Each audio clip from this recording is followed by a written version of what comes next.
His Majesty, King Hassan II of Morocco, who we met this morning and who's my guest at luncheon. He's a firm friend of the United States.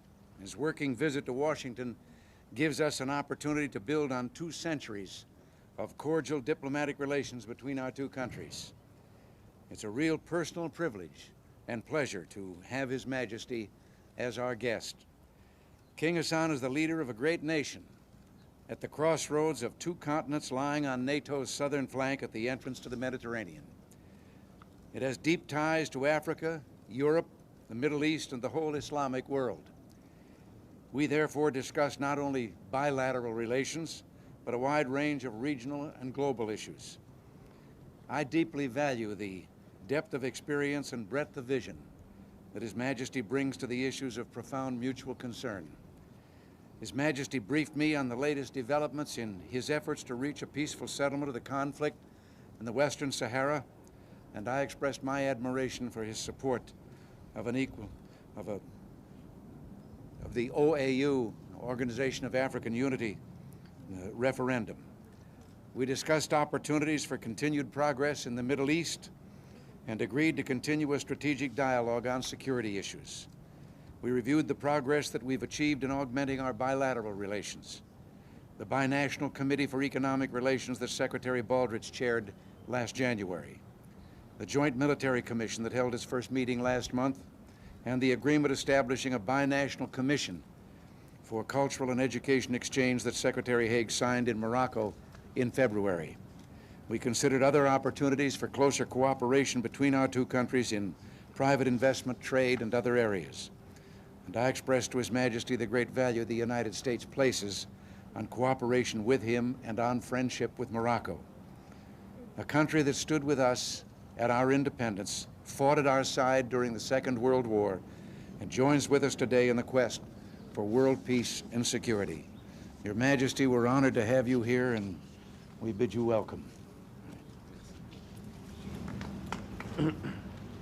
Mr. President, I shall try to be understood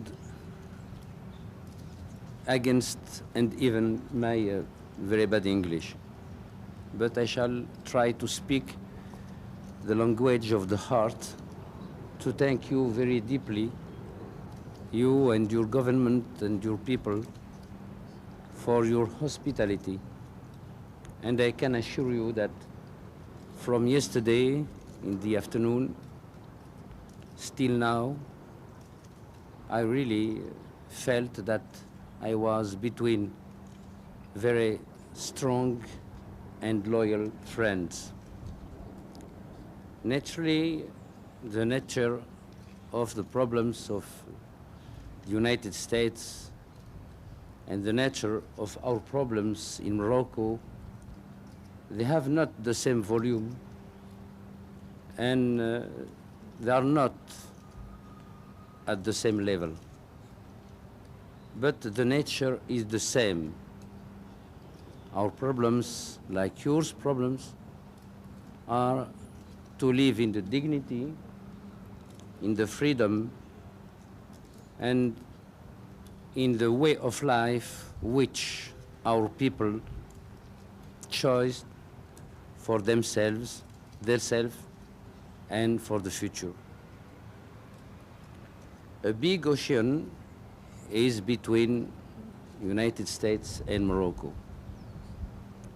But we must, each day, after each day, we must try to build a bridge of solidarity and understanding. We can, or you could sometime, you and I, have not the same analysis or the same position for one punctual situation in the world. That is the sign of your independence and our independence, and the sign of our free exercise of our sovereignty as you are free to exercise your sovereignty.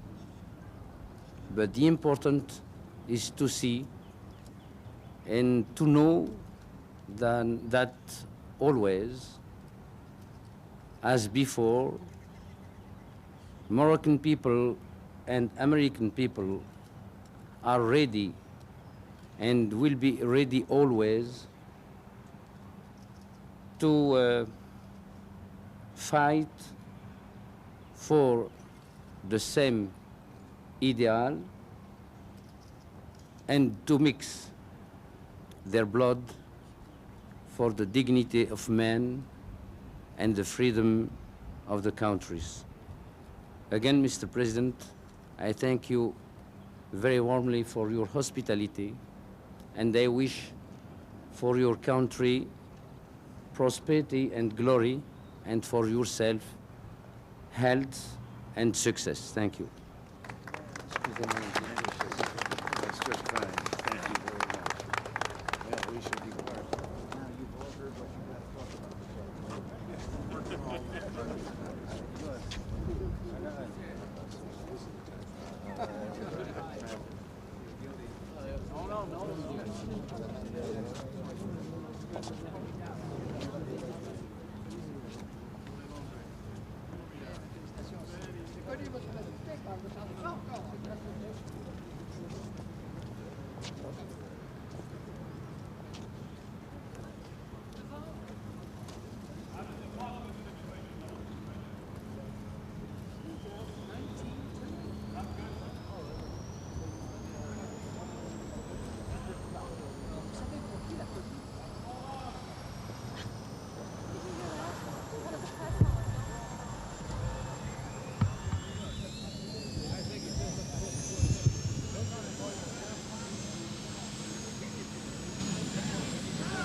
Back the ones that aren't.